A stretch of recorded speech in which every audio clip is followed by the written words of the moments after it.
Hello, hello, hello, Mark. How are you doing once again? Yeah, great, Marcus. Happy to be back here. It's good to share a space with you once again. Um, Coming home. to who you are, coming Mhm. home to who you are. It's interesting about this story. While writing it, you were with me as I came home from Thailand, literally to the Bahamas, home in Florida, home with different families. And I thought about this the other day. I, in no ways do I say I'm unhoused, but there was no place to call my own in all those homes. They all are my home. They're the people, my friends, my family. Um, but it wasn't a physical structure to call my own as a home. And that's where we come back to the idea and concept: what is home? It's where you feel welcomed, where you belong, where you feel accepted, where it's warm. And yeah, I guess I came home to who I am. I wrote this book while I was coming home. And this space where we wrote together, this was also home. This was a familiar, warm, welcoming space where we can discuss education, AI, um, yeah, different things, just the future of in life and being human, being at full potential. Yeah, I would see you with different backgrounds and different environments, different homes over the last year, uh, and but you always showed up with that same energy, Marcus, and the same, um, yeah, just the same you. So I could feel like even though everything was changing around you, and there was a lot in flux, that your essence and your groundedness and your being was intact, and continued um, to feel like home for me, when we would have our chats and our brainstorms. So I think that's also beautiful, is that, home is we think of it as a physical place, but actually I think it's deeply related to how we feel about ourselves, right? And how we continue to show up in, yeah, in the messiness of the world that we live in, right? I mean, just to extend that just a little bit further, with the phrase "you are the universe experiencing itself."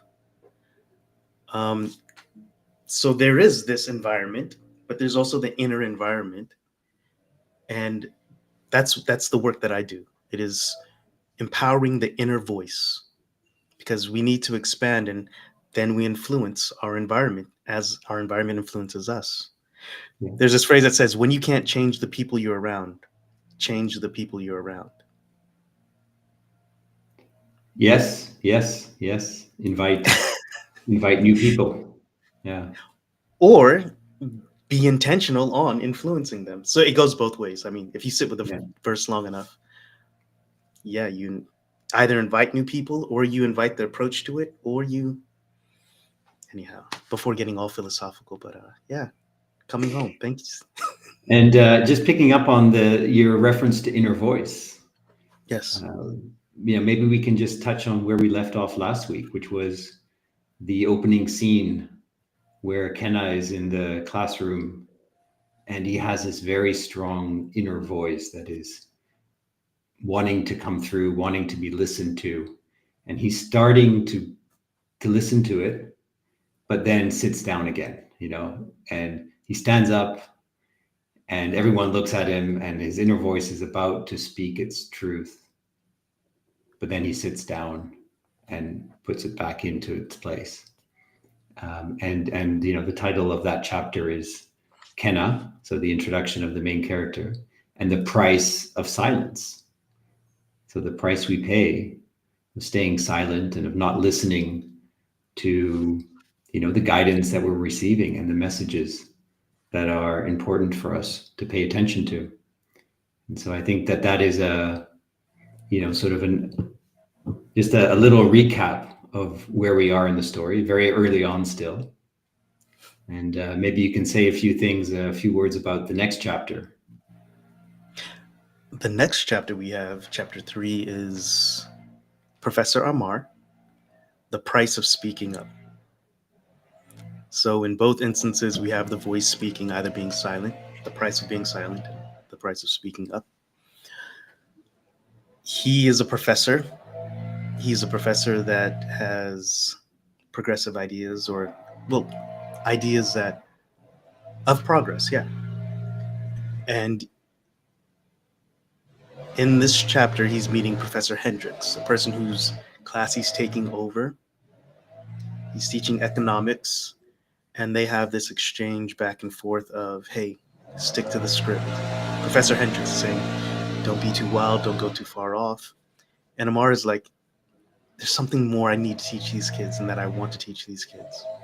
Not kids, but learners, students. And they have this back and forth with Hendricks speaking in this veiled threat, if you will, of, right now I'm thinking about it. I don't know if you saw the halftime show for the Super Bowl. No, I didn't. Actually, I did. I did see that. Yeah, I did. You did see it. Wow. Yeah.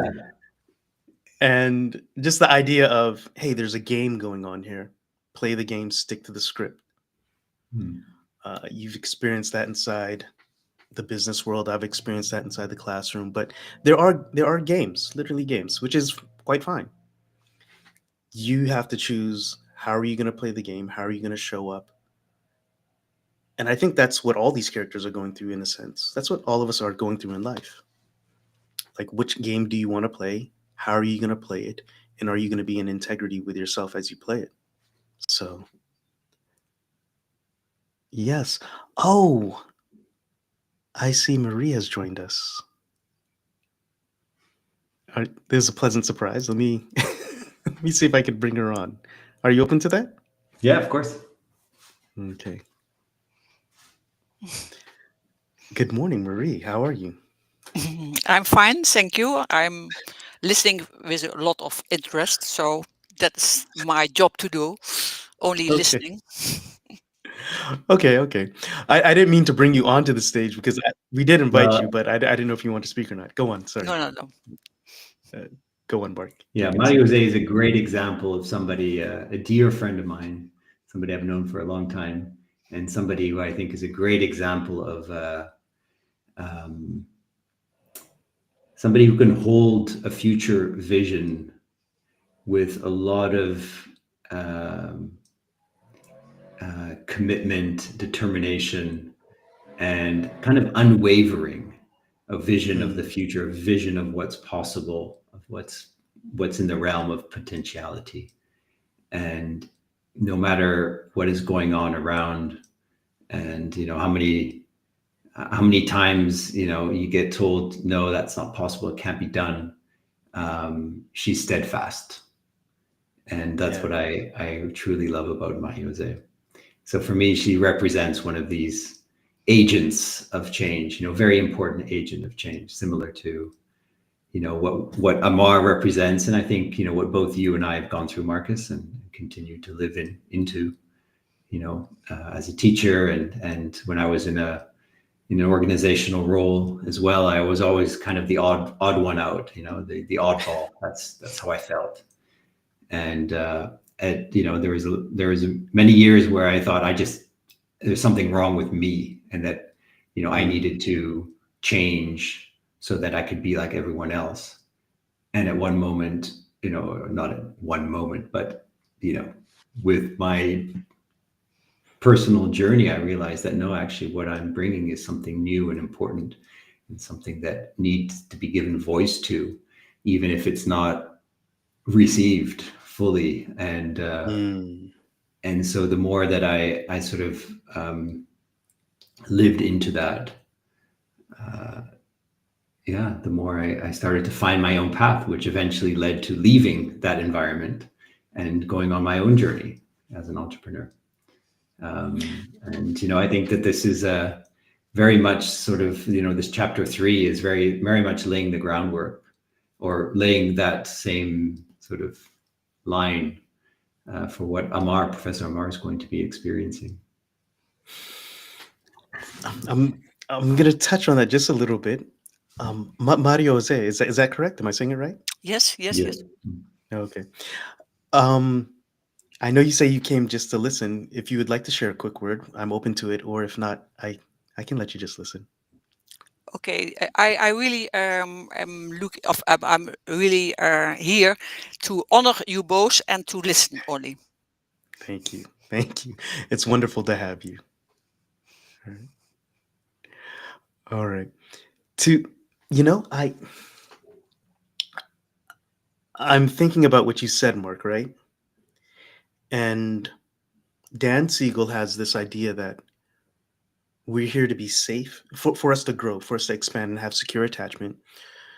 We're safe, seen, secure, and soothed, right? Because when stress happens, life is inherently stressful. That's how we grow. We're agitated and we grow. The part that resonates for me is being seen. What does it mean to be seen? And this is something that I was thinking about this week. It means to be understood. That's why we say, "Oh, I see what you mean." Mhm. Now, when we're growing up, ideally, when life doesn't make sense to us and we look at the adults in our lives, we're like, hey, make it make sense. Like our understanding of reality is not matching our experience of reality. And we don't understand it. We are misunderstood Mm. or misunderstanding. Mm. When you have a psychologically wise adult in your life, or when you have a wise person, caregiver, teacher, someone, they look at you and they say, oh, I Mm. understand why you see it like that. Here's another perspective. And that's where we start to see the world in shades and it's not black and white and we start to see the nuance and that's where wisdom comes from. Mm. My point being, when we're growing up, it's just like, okay, I know I'm living authentically me and I'm full and this is my experience, but it's not like something doesn't make sense here and it's misunderstood. And we can start ripping our hair out like I don't understand this. Or we can say, we can get curious. What is another way to understand this? Or what is another role for me to play? Or what is something else? So Yeah. I was just thinking about that because I mean, yeah, this is a shared human experience of feeling like a fish out of water, feeling out of place. Mm. But if you can understand it from the inside out, even if Mm. from the outside in it doesn't understand it, you'll be all right. And that's exactly the reason why coming home to who we are, that journey of self exploration, of self realization is so critical, right? Because it helps us to understand our wiring and why we are the way we are, and it's only when we can understand it that we can embrace it, and it's only when we can embrace it that we can fully actualize and realize our potential in life. And I think that is that's really the essence here of, I think, what this story is about. And the characters, what they're going through is a process of discovering their inner world and embracing that inner world, Yeah. even if it's not what people around them are, not the way people around them are seeing them, or not what people around them want from them per se. But it's their own truth, right? And honoring their own truth is, I think really what this comes down to, and that education has a role to play in supporting young people in discovering that inner truth and learning to honor it. That is really what I think the future of education needs to move towards more and more. Yeah. Two things on that. I think it is moving towards there, yet it's going to be accelerated by AI. Well, everything's being accelerated by AI, just the flow of thought. And the second thing, we're going to realize it more later on in the book, but honoring a person who has a different perspective, who has a different view. Before this call, we were talking about conflict, and all stories are made of conflict. It's just a differing of wants. But conflict doesn't define the relationship. It's how we deal with it. And we see how Kenna deals with conflict with his friend group. Professor Amar deals with conflict and so on. And that's what a story is. A good story has good conflict. Yeah. Let's look at a quote that I think you wanted to put on. Boom. As a teacher, we used to do thoughts, questions, and epiphanies. And this is what I'm still doing. This is critical thinking. There's some best practices that are timeless, Marcus. Yeah. I'll read this and then you tell me where this sticks out for you in the chapter. Yeah. Yep. Amar knew he could teach the course exactly as Hendricks wanted. It would be easy, safe, and utterly against everything he stood for as an economist and an educator. So we see this split of ability, yet does it line up with my being? Yeah. What are your thoughts on this? Well, it's alignment, the journey of authenticity and alignment. I feel like that is, that's what we're all striving for, right? Is a life that feels aligned, where our doing is aligned with our being. That there's not this gap between what we're yearning for and what we feel called to do and what our inner voice is telling us and how we're showing up in the world, right? And I think the more there's a gap there, the less happy people are, the less fulfilled they are. And the smaller that gap is, the more meaningful it is, the more sense of purpose that we have in what we do.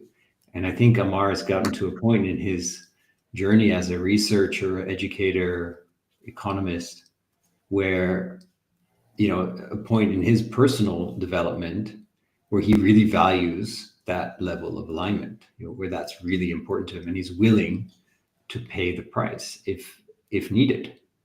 And that's why this chapter, I think, the title of this chapter is so appropriate, right? The price of speaking up, right? The price of speaking up. He's willing to pay a price for his inner congruence, his ability to be congruent within himself. I should have been taking notes while you were speaking because I was focused on listening. There was something that stuck out to me. It's laying the groundwork for that because we have to see the change. So this is just setting it up of, hey, what are you going to do? And then we're going to see it play out. There's still edits we need to make to the book. I'll talk with you off camera. Yeah, I'm not giving anything away here, Marcus. I'm not like suggesting that he's going to burn down the institution or anything like that. But we were talking about being and doing, right? Yeah. And for us to be fulfilled, our doing has to be aligned with our being. You didn't say that, but I'm saying that, paraphrasing what I think you've said. Yep. The question that came to me while hearing you say that was, which comes first? And this is the work. Sometimes we find ourselves in the doing of something and it's just like, oh, this doesn't align with me. And we have to not have to, but that rub, as Shakespeare says, there's the rub. Yes. Comes from, okay, what are we going to do about it now? Yes. And that's where characters are formed. That's where characters are polished. That's where characters emerge. Yes. What are you going to do about it now? Yes. And sometimes our being comes first. I want to be a writer. I want to be a poet. Well, okay, what are you going to do about it? Can you actually amplify your voice loud enough to resonate? Yeah. Then you have to make that, okay, then I'm going to do this. Yeah. So which comes first, your doing or your being? The answer is yes. I think it's beautifully said, and either way can get to a deeper truth. I think the one thing that is needed in both cases is the willingness and the readiness to be reflective, take a step back, and to make sense of our experiences, especially when we step into something that feels tension, where you feel tension, where you feel like it's not congruent, where you feel out of place, to be able to embrace that tension and work with it. I think that does require a certain level of awareness and reflection, and willing to be with something, allow it to do whatever it needs to do within us, the processing, to eventually come to an aha moment, an epiphany, where you go like, aha, okay, I understand the message that this experience needed to teach me. I understand the gift in it. And it's making me, it's revealing a little bit more about who I am, right? So I personally like those, even though those are maybe the more difficult ones, when we run into situations that are really challenging.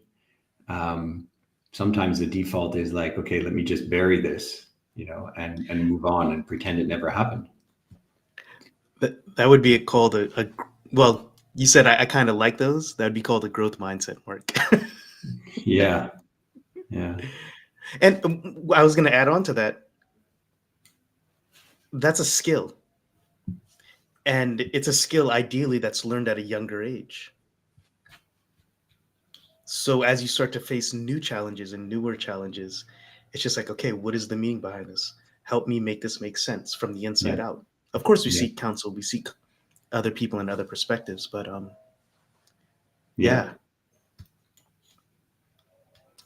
ideally, I love that quote. Do you have another one that we could look at? I have other ideas we can look at. So here goes the first one. I think we touched on this a little bit. Amar's problem is something many people face at work. We're here on LinkedIn, right? And other places. Do you follow the rules to keep your job safe, or do you speak up with new ideas that might get you in trouble? The story shows how workplaces often reward people who just follow along, even when new ideas would be better. What are your thoughts on this? Well, I like this new ideas would be better, because, tension for the sake of tension, or sort of speaking up against, the status quo for the sake of speaking up,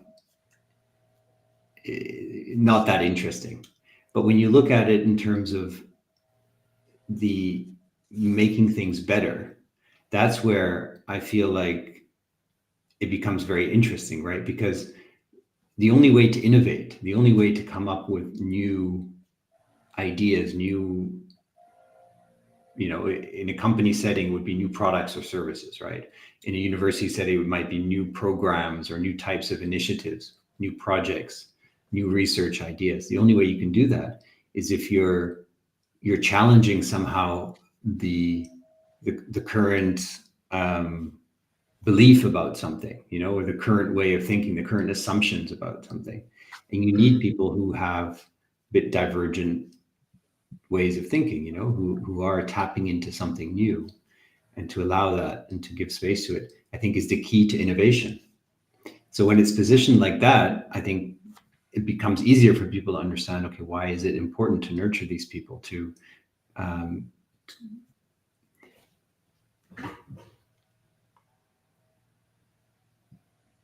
know that there's an important role for them, and that we don't all feel called for that, and it doesn't. I don't think that would be the right thing either, if everyone would be, in that coming with that spirit. But I think you have some characters, some people who are naturally, in that it was part of their nature, it's part of their essence, right? It's who they are.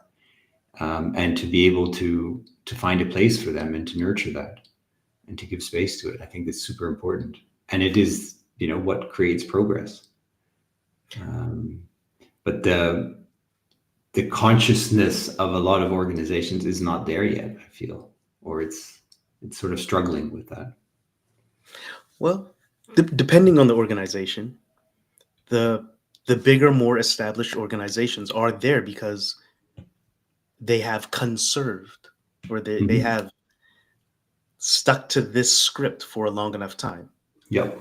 It's built over time. Yeah. When you have a person bringing in innovation, it means injecting newness. Yeah. It disrupts, and it does agitate.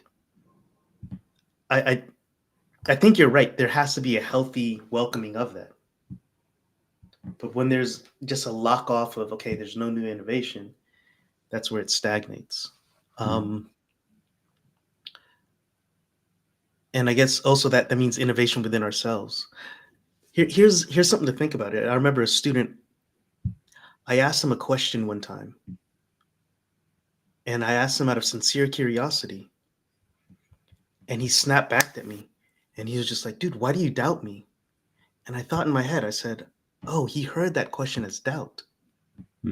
Whereas in my tone, in my presentation, in all of me, in my whole being, I was just like, I never doubted you. But I'm asking this as a question. And I'm thinking how many people within themselves, when they hear a different perspective, they're just like, am I doubting myself? And it's just like, oh, no. Just be very neutral. What does this mean? There's a different perspective.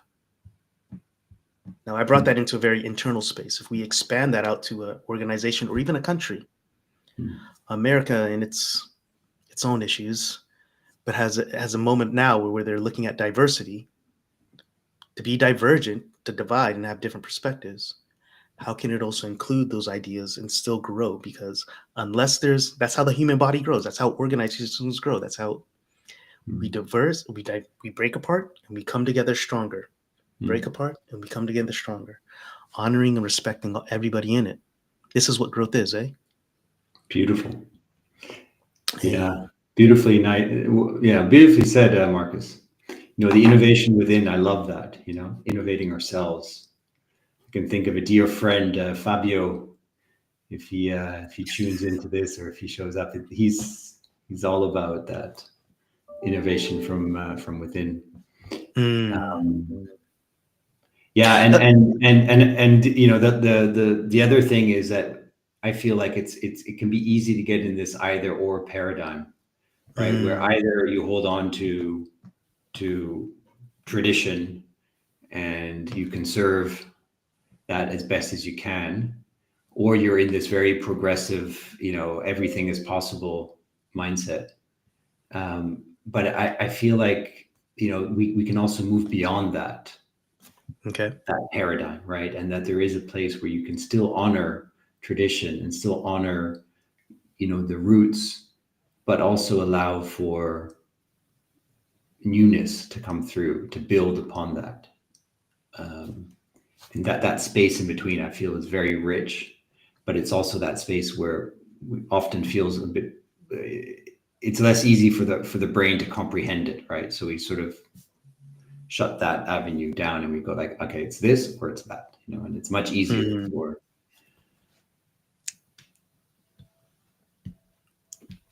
Much easier. Okay.